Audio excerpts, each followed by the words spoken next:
যাই হোক, আমরা হলো বিকেলবেলা চলে আসলাম গেড়ে। এসে আমরা এই যে বেরিতে কিছুদিন আগে মাটি দিলাম। এটা হলো আমার সাইড আর এটা হলো আমার কাকার সাইড। যে তোমরা মাটি দিচ্ছে এই বেরিতে, যদি আপনি যত ভালো করে মাটি দিতে পারেন ততই আপনার মঙ্গল। যেহেতু বর্ষা বা বৃষ্টির কথা কিছু বলা যায় না, যদি অতিরিক্ত ভারী বৃষ্টি হয় তাহলে হয়তো আপনার বেরি যদি তলায় যায় তাইলে আপনার মাছ ছাড়ে কোনো লাভই হবে না। এই কথাই চিন্তা করে আমরা বেরিতে মাটি একটু বেশি দিই। যে আমি অর্ধেক দিলাম বা 3/1 দিলাম, এই যে 3/1 আমার কাকা পরে দিছে, 2 ভাগ পরে দিছে।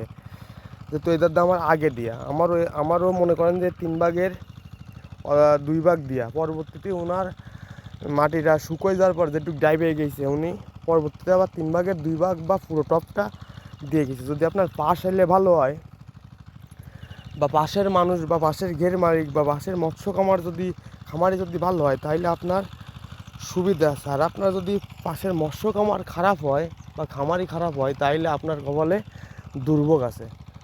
ঠিক আছে, যেহেতু আমাদের এলাকায় প্রত্যেকটা মানুষই মৎস্য খামার করে, সেহেতু এখানে বিভিন্ন রকম লোক থাকে না যে এই তো মাটি সে দিছে হয়তো আমি দেবো না, বা আমি দিছে হয়তো সে দেবে না, এরকম একটা বিষয়। ঠিক আছে, তারপরও শুকাই গেছে। এখন আমরা হলো এইখানে ওই যে মেশিন চালাচ্ছে, ওই যে যেহেতু কালকে তো আমরা ড্রেন পরিষ্কার করব, তারপরে আলো রেনু মাছ ছাড়ার জন্য যার যত মেডিসিন বা যা যা দরকার আমরা তাই প্রয়োগ করব। এই যে আমি ওই দিনটা শুরু করছিলাম, যে আমার খাদ্য দেখেন পুরো মনে হয় 1 বিঘে মুঠো মাছ হবে। এখান থেকে আপনি যদি মাপেন তাহলে কতটা বোঝা যাচ্ছে। আপনি যদি এইভাবেই আমরা ভেরিতে মাটি দিই আর এইভাবে যদি আপনি মাটি দেন তাহলে আপনার যে সময় জল হবে, মানে জলের চাপটা বেশি হবে, সেই সময় আমি একটু টেনশনে থাকতে পারবে। অনেকেই বলে নেট, হ্যাঁ নেট দেওয়ার সুবিধা আছে, আবার নেট দেওয়ার সমস্যাও আছে। এই যে দেখেন ফুটোটা, মনে করেন যে এটা ফুটা, এই যে ফুটা, এই ফুটোটায় যদি আপনি নেট দেন, মনে করেন আমি মাটি দিয়েছি, জল কমে গেছে, পরে আমার ফুটা হয়েছে হয়তো, বা আমি ওই সময় একটু কষ্ট করে লোকজন দিয়ে ব্যাটটা চেক করি যে ফুটো হয়েছে কিনা, বা নিজেরাও চেক করি ফুটো হয়েছে কিনা। যখন আপনি নেটটা দেবেন, নেট দিলে হয় কি মাছগুলো ভেরিতে লাগে না, মানে মাটিতে লাগতে পারে না। আর যদি কখনো এরকম ফুটো থাকে তাহলে আপনার ঘেরে মাছ থাকবে না, ওই ফুটা দিয়ে সব বেরোয় যাবে।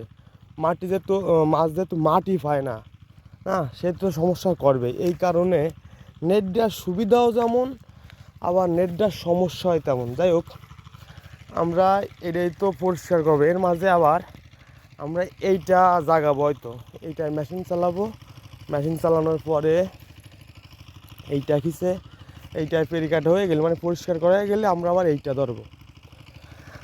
আর একটা বিষয় হলো কি, যে আমরা যেহেতু আমাদের পাশে 3টে কি 4টে এখানে, সেহেতু একটু ঝামেলা মানুষ করলেও হয় না করলে আমরা কোনো ঝামেলার ভিতরে যাই না। যেহেতু দেখেন অনেকেই আছে যার এই পাশে একটা তারা মাঝখানের যে আমাদের বেড়িটা, এই বেড়িটায় অনেকেই মাটি দেয় না, যে বলে কি যে এইটা আমার নিজের, যখন তখন আমার মাটি দিয়ে লাভ কী।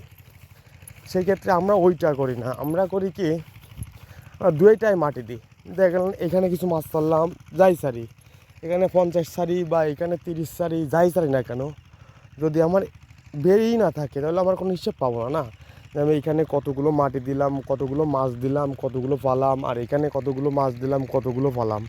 সেই ক্ষেত্রে আমার প্রত্যেকটা ঘেরের, যেহেতু ওই পাশেও দেখেছেন ওই বেড়ে তো আমরা মাটি দিয়েছি, কারণ ওইটাও আমার, তারপর আমরা মাটি দিয়ে দিছি। আর এইটাও আমার, তাও আমরা এখানে মাটি দিচ্ছি। কী কারণে মাটি দিচ্ছি?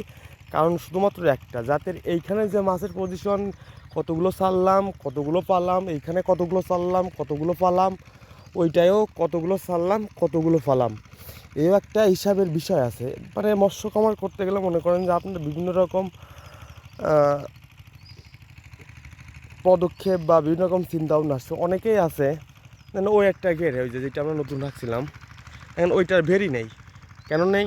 কারণ ওইটা একজন মানুষ করতো যে ভেরি এইটাও আমার ওইটা আমার, তাহলে মাটি দিয়ে দরকারি বা খরচ করে দরকারি। কিন্তু আমাদের ক্ষেত্রে আমরা ওইটা না, আমাদের ক্ষেত্রে হলো আমার এইটাও যদি আমার থাকে এইটাও আমার থাকে, তাহলে প্রত্যেকটা আমার একটা হিসাব আসবে, প্রত্যেকটা খাবার দিতে সুবিধা বা যে কোনো কিছু করতে সুবিধা, জাল টানতে সুবিধা, মাছ ছাড়তে সুবিধা, মাছ ধরতে সুবিধা, সব ক্ষেত্রে মিলেই একটা সুবিধা।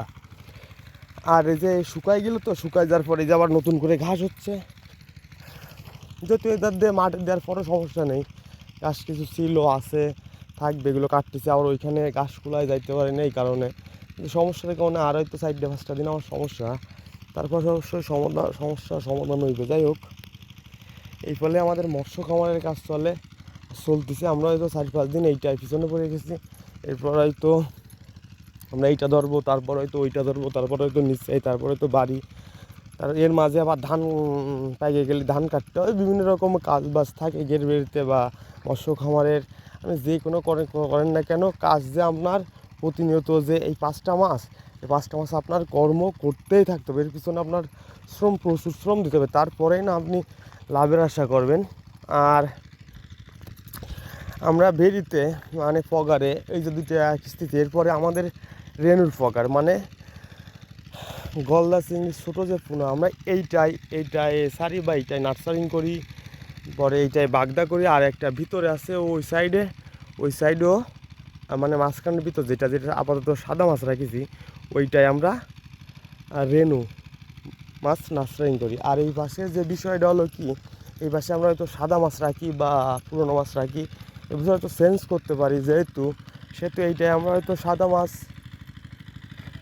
সাদা মাছ মনে করেন যে পুরোনো মাছ কি রেনু মাছ এইটাই রাখি। এর পরিবর্তে এই বছর হয়তো আমরা এইটাই চিংড়ি মাছের পোনা এটা নার্সারিং করতে পারি, আশা আছে। যেহেতু এটা উত্তর দক্ষিণ এই পর্যায়ে করলে হয়তো বেশ কিছু ভালো হয়, কারণ এখন তো ফাল্গুন বা চৈত্র মাসে এখন হাওয়া যেহেতু উত্তর দক্ষিণ বয়, এই কারণে এইখানে দিলে হয়তো ভালো হয়। যাই হোক, এই পর্যন্ত আজকে বা ঘাসকুলায় বা নিচের ধান খেতে কোথায় যেতে পারিনি, এখন হয়তো কোনো মতো কষ্ট করে আসলাম, আবার বাড়ির দিক যাইতে হইব। যাই হোক, করতে কালকে হয়তো আমরা ফেরি কাটবো বা অন্য কাজ করব।